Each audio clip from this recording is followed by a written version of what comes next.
Hello, everyone. Welcome to the NowWhat podcast, episode 1. My name is Glenn Sharp. I am the president and CEO of Sharp Leadership Development. So this podcast is about coaching new managers. That's how we're going to start.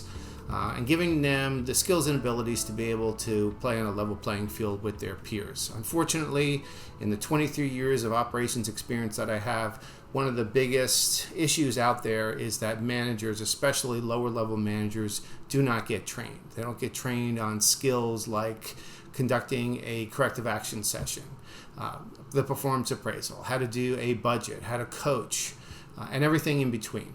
So this podcast is about giving you guys the skills and abilities to be able to do that.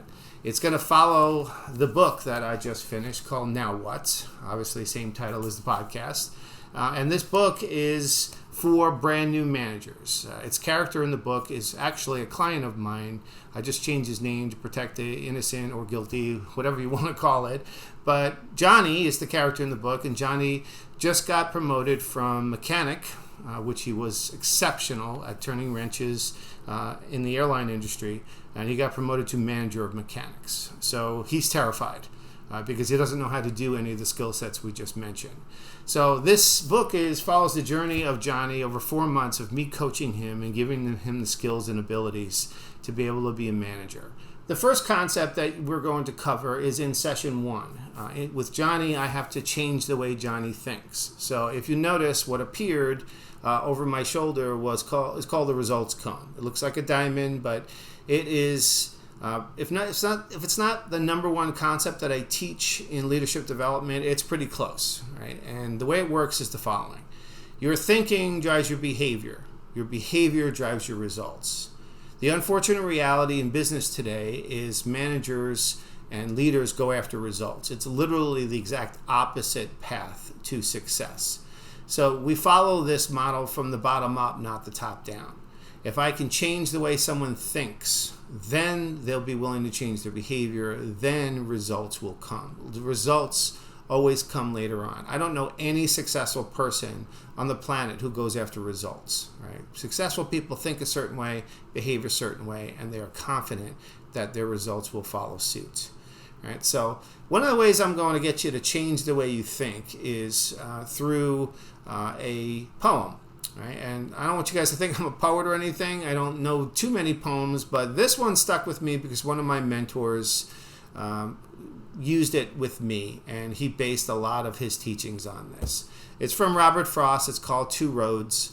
And the final lines of the poem, I read something like this: 2 roads diverge in a wood, and I took the one less traveled by, and that's made all the difference. And the basic premise behind the poem, the way I use it in business, is if you're willing to take some bumps and bruises, if you are willing to take some chances, even get bruised up a little bit, right? It is worth it.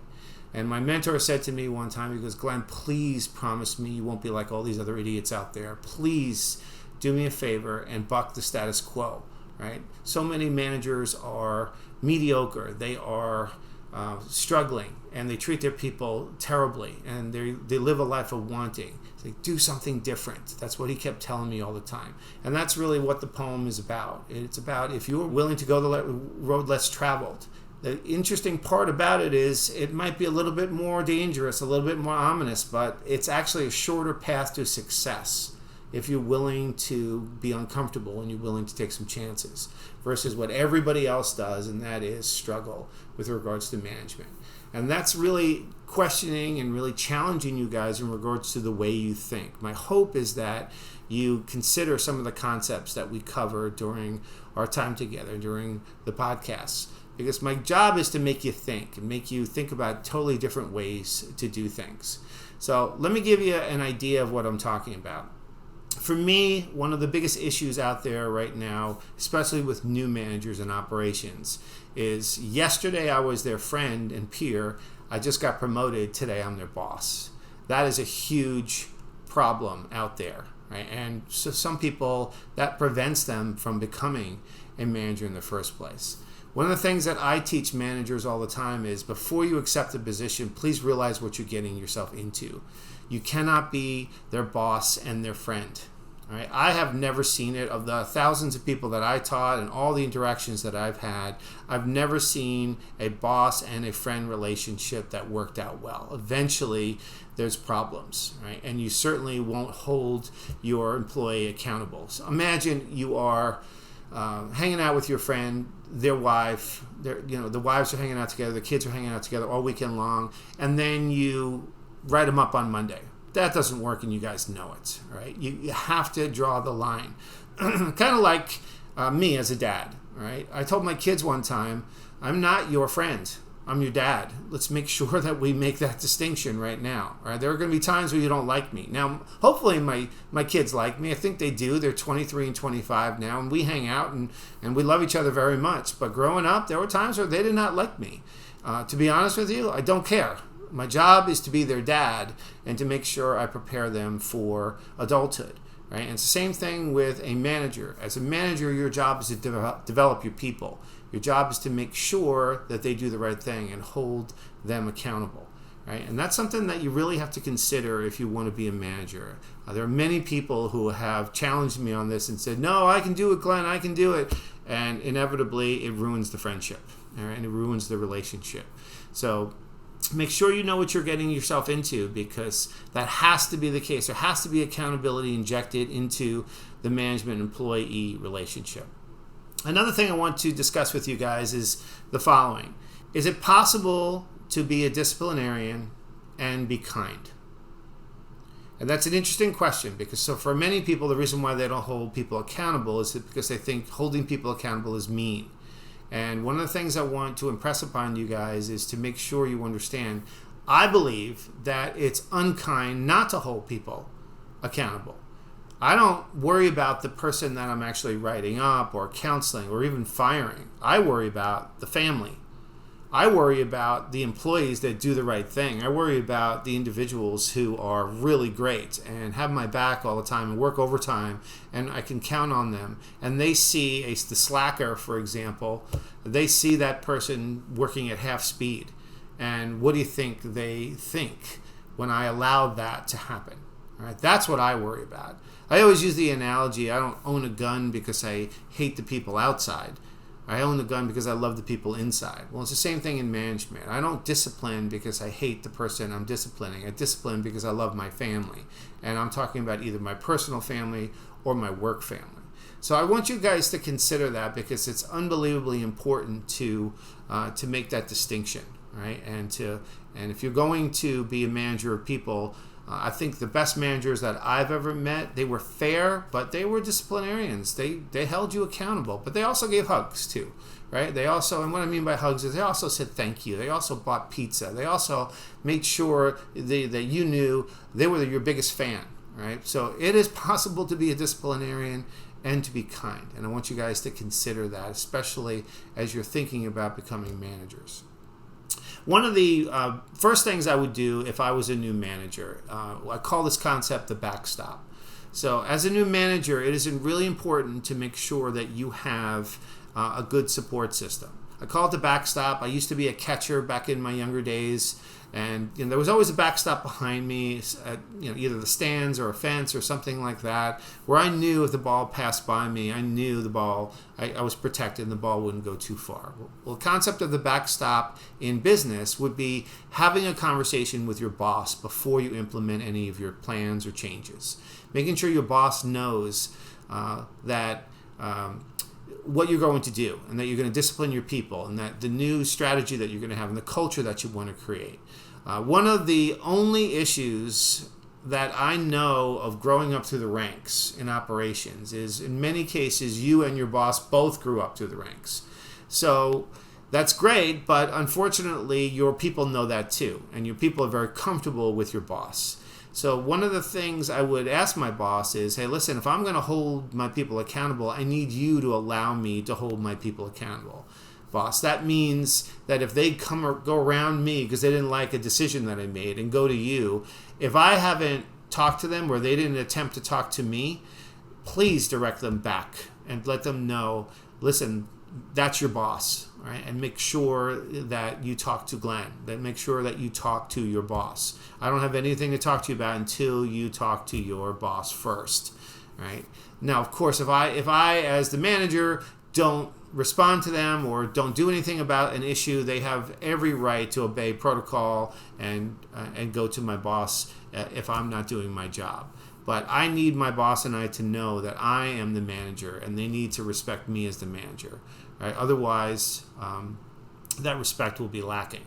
So think about that. The concept of the backstop takes many different avenues. Like, for example, imagine having a conversation with your boss and asking them questions that you know inevitably are going to come up. Like, for example, hey boss, right? What can I do on my own? What decisions can I make on my own? And what decisions do I need to check with you first? Right? That would be a very, very interesting conversation to have with your boss. What are my priorities? What do you think are my priorities, boss? I have this cool exercise in my time management class where I ask the class participants to write their top 5 priorities down. I call it the blue chip exercise. Right? So 1 through 5, just your top 5 priorities. And then I say, let's make a bet. And typically I have 20 people in my class, and I'll say things like, this is my way of making $20,000. Right? What if I took that list of your top 5 priorities, you wait here, I go to your boss's office, I flip the page over, and I have your boss write down your top 5 priorities, what they think it should be. $1,000, and I turn the pages over like this. Do they match? How many people do you think take the bet? Of the 20,000 people that have been through my time management class, how many people do you think have taken the bet? 0. Now I usually say to them, listen, I'm not your coach, but if I was your coach, what's my next question? Why aren't you guys aligned? Don't you think that would be important? In addition, wouldn't it be important for you and your direct reports, not just you and your boss, but you and your direct reports to be aligned on priorities? Because priorities change all the time. So it's an incredibly important situation. Please do not make the assumption that everyone is aligned with your priorities. You will be shocked when you hear about some people and what they think their priorities are. All right, so please take my word for it. It will serve you well in the future. Another great question to ask your boss would be the following. The famous triad. Right? So the triad is safety, quality, and time. Right? What do I sacrifice first, boss? Now, most people obviously are going to say time. In fact, you should say time. That would be really dumb to say quality or safety, right? But in an honest moment, in manufacturing or in blue-collar situations, don't we sacrifice quality and time because we're under time constraints? Right? It's really easy to say that in the classroom. It's really easy to say that in the meeting room. But when you say to your boss, listen, boss, let's talk about what you just said. That means if I notice something that's unsafe, I'm going to stop the line until I rectify it. If I notice that there's a quality issue, I'm stopping the line, even if it means there are going to be delays or even if it means we're going to have late deliveries. Are you okay with that? That would be something that would be a very interesting topic to have with them. Make sure you get it straight first, right, with them. You can even involve, not just your boss, you can even involve HR. For example, I know some of you really struggle with whether or not you're allowed to discipline your people. And wouldn't it be interesting for you, your boss, and HR to be in a room before you start and look at them and say, am I allowed to write people up? Do we have a progressive disciplinary system, meaning you have to do 1 write-up, then 2 write-ups, and 3 write-ups, and then you can fire them? Are there zero tolerance issues like sexual harassment? If you work for me, sexual harassment is absolutely zero tolerance. Right? You're done. I don't care who you are. I don't care if you're my best employee. You put your hands on another woman, you're gone. Right? So it would be really interesting to be able to get it straight and everyone be on the same page before you start. This way everybody heard it and you can actually manage correctly. So these are some of the things that we're going to be talking about. Hopefully you enjoyed this particular concept. It's one of the most stolen concepts that I have, so feel free to steal it. A lot of people use this concept, believe it or not, as their mission statement because their people just have been doing the same thing for so long, they need to change the way they think. And they start to realize very quickly that we keep going after results. and it's literally not working at all. So we have to do something different. So I hope you enjoyed the podcast. Welcome to the Now What podcast series. As I mentioned earlier, this is episode 1. Episode 2, we're going to be going over proactive versus reactive. And I think you guys are really going to enjoy that. It's one of the top concepts that I teach. And of all the concepts in change management, the proactive versus reactive concept and the graph is by far the favorite. So this is one of the concepts in the book, Now What? If you want to purchase the book, it's available on Amazon. Once again, paperback, ebook, and coming soon, it'll be on Audible as well. So thank you guys. I appreciate you. Hopefully I'll see you guys on episode 2. Have a great day, and best of luck in your management and leadership journey.